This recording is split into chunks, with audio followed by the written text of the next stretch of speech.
बंगाल में जब से बीजेपी की सरकार बनी है, समर्थक ये पूछ रहे हैं अब मुर्शिदाबाद में बाबरी मस्जिद बनेगी या फिर उसकी नींव की ईंटें भी उखड़ जाएंगी। शुरुआती कुछ दिनों तक तो सीएम शुवेंदु ने जवाब नहीं दिया, लेकिन अब जो एक्शन वो बाबरी बनवाने वाले पर लेने वाले हैं, उसने इसका जवाब कुछ हद तक साफ कर दिया है। हुमायूं कबीर की उल्टी गिनती अब शुरू हो चुकी है। उसके बयानों को न पुलिस सिर्फ खंगाल रही है, बल्कि नोटिस लेकर भी घर तक पहुंच चुकी है। जहां वो घर पर नहीं मिला तो परिवार वालों को नोटिस देकर कहा 3 और 4 जुलाई को पूछताछ के लिए भेज देना। खुद शुवेंदु ने ये कहा 1 सप्ताह के भीतर मैं मुर्शिदाबाद आने वाला हूँ। लेकिन सवाल है, हुमायूं ने अचानक ऐसी क्या गलती कर दी कि मामला गिरफ्तारी तक जा पहुंचा? तो ये भी जान लीजिए।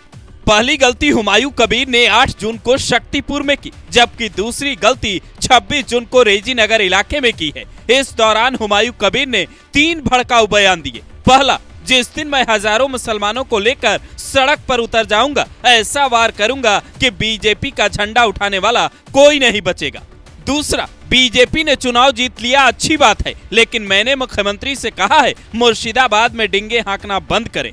तीसरा, जिस दिन मेरी सहन शक्ति की सीमा पार हुई, उस दिन ये नहीं देखूंगा कि कौन मुख्यमंत्री है, कौन एसपी है, कौन किस पद पर है। यानी हुमायूं ने सीधा शब्दों से सत्ता को चुनौती दे डाली, जिसे सुनते ही शुवेंदु अधिकारी ने विधानसभा के भीतर खड़े होकर कहा 1 हफ्ते के भीतर मुर्शिदाबाद जाऊंगा। अगर हुमायूं ने अपनी आदतें नहीं सुधारी तो जहांगीर खान, शौकत मौला और शाहजहां शेख वाला हाल होगा। अब ममता जैसी कमजोर मुख्यमंत्री यहाँ नहीं है, ये आप मान सकते हैं कि उनका ये आखिरी ऐसा बयान है। सीएम शुवेंदु ने ये तक कहा हुमायूं रेजी नगर से अपने बेटे को चुनाव लड़वाना चाहते हैं, इसीलिए ऐसा बयान दे रहे हैं, लेकिन इसे बर्दाश्त नहीं किया जाएगा। जिसका असर ये हुआ, मंगलवार को ही पुलिस नोटिस लेकर पहुंच गई। हुमायूं कबीर के 3 करीबी नेताओं अमीनुल हक, अनीसुर रहमान और गुलाम मुस्तफा को गिरफ्तार कर जेल भेज दिया, जिन पर विवादित भाषण वाली जनसभा को आयोजित करने का आरोप है। अब ये लोग सलाखों के पीछे जाकर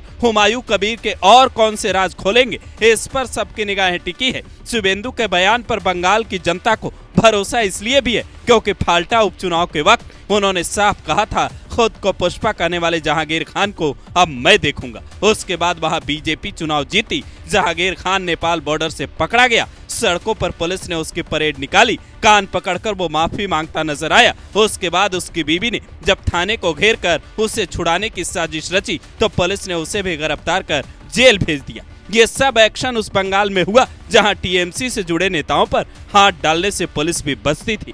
उनके काले कारनामे जानने के बाद भी फाइलें नहीं खोल पाती थी। पर शुवेंदु ने सीएम बनने के बाद एक्शन का तरीका ही बदल दिया। पुलिस को ये साफ संदेश दिया, अगर किसी के खिलाफ शिकायत मिलती है तो उसकी जांच करो, वो किस पार्टी से है, उसका रसूख कितना बड़ा है, इस बात की चिंता मत करो। शायद यही वजह है कि अब अभिषेक बनर्जी के घर भी सीआईडी छापा मारने पहुंच जाती है। ईडी की टीम उनसे कई घंटों तक पूछताछ कर लेती है।